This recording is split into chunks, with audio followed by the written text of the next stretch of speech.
doing better isn't always easy. While it is impossible to do better if you don't know better, often we still know better than we do. But the problem is you just can't bring yourself to change course because of all the people that it would hurt for you to change.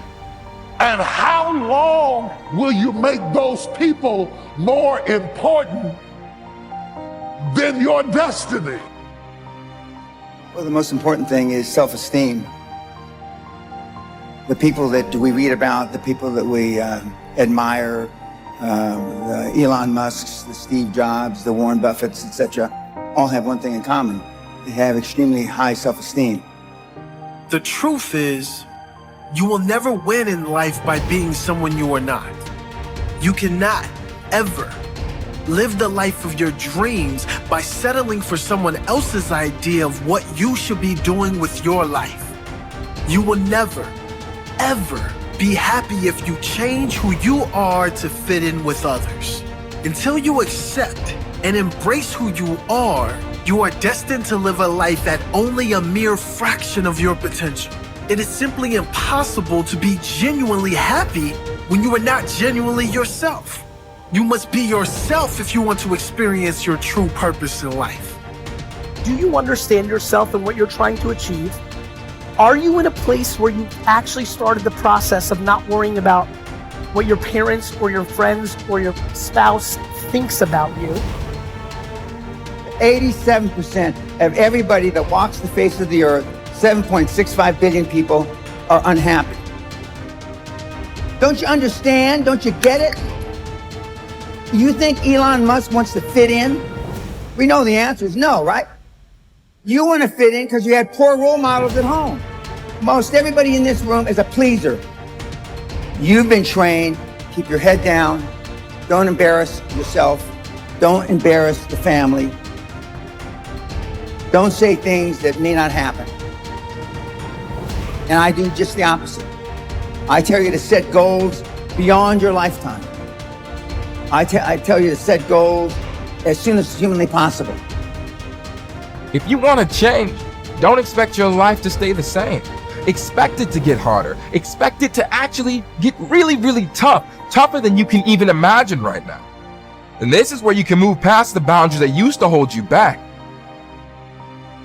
Used to hold you by the neck.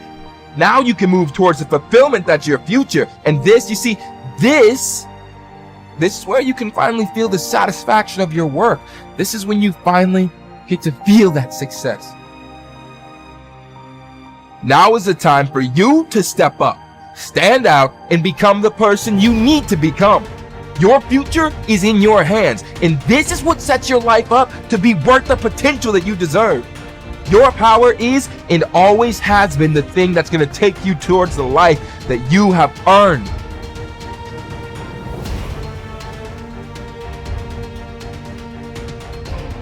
Rule 1 is stand up straight with your shoulders back, and it's about a general attitude towards life. So hierarchies are very stable features of life in general, and certainly of human life. And wherever you have any system of values, you have a hierarchy, because a system of values implies that one thing is better than another. If you have a situation where one thing is better than another, then some people are better at doing it than others, and you get a hierarchy.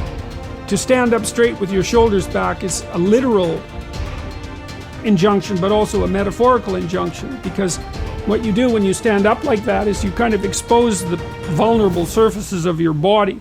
It's an act of courage. It's an act of taking on the voluntary responsibility of contending with hierarchical organization and uncertainty. And it's a good physical manifestation of the moral courage that's necessary to live life properly. And it's something that leaders naturally embody. And that's true not only of human beings, by the way, it's also true of animals all the way down the biological chain. So the more successful creatures, let's say, are also those who comport themselves in an upright manner. And, you know, even in our common language, to be upright is not only something that we think about physically, but also morally, right? To be an upright person is to tell the truth and to act forthrightly and to do what you say you're going to do and all of those things. So that's all of a piece. And so that's rule 1. Rule 2, which is treat yourself like you're someone responsible for helping. That's an extension of rule 1 in some sense. The idea would be that, you know, people are often ashamed and embarrassed and anxious because of their insufficiencies and failures and the incomplete nature of their characters and all the things they don't know and all of that. And so it's useful to develop and practice an ethic of detached self-regard. Like, it's not narcissism, it's not self-esteem, it's not grandiosity, it's none of that. It's just the clear realization that as other people have value and as it's necessary to treat them that way if you want anything in your relationships whatsoever to go right, so it's also necessary to develop that attitude towards yourself, despite the knowledge you have of all your inadequacies.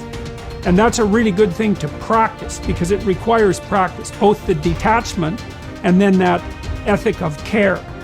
So, and then rule 7, which is do what is meaningful rather than what is expedient, that speaks to at what level of analysis you should be operating when you're deciding how to act. You want to act in accordance with your highest values. Now that means you have to figure out what those values are. If you act in accordance with your highest values, sometimes that makes your day-to-day operations difficult because you have to confront unpleasant truths. You have to discuss things that you'd rather avoid. It would be easier to act to decrease conflict in the moment. But it's a very bad medium to long-term strategy. You have to engage in a certain amount of conflict, moment to moment, if you're going to say and do the things that are necessary in order to set things right in the medium to long term and for an increasingly large number of people. And that's also another guide to leadership, I would say. Nobody's journey is seamless or smooth. We all stumble, we all have setbacks. If things go wrong, you hit a dead end, as you will. It's just life's way of saying, time to change course. So ask every failure. This is what I do. Every failure, every crisis, every difficult time, I say, what is this here to teach me? And as soon as you get the lesson, you get to move on.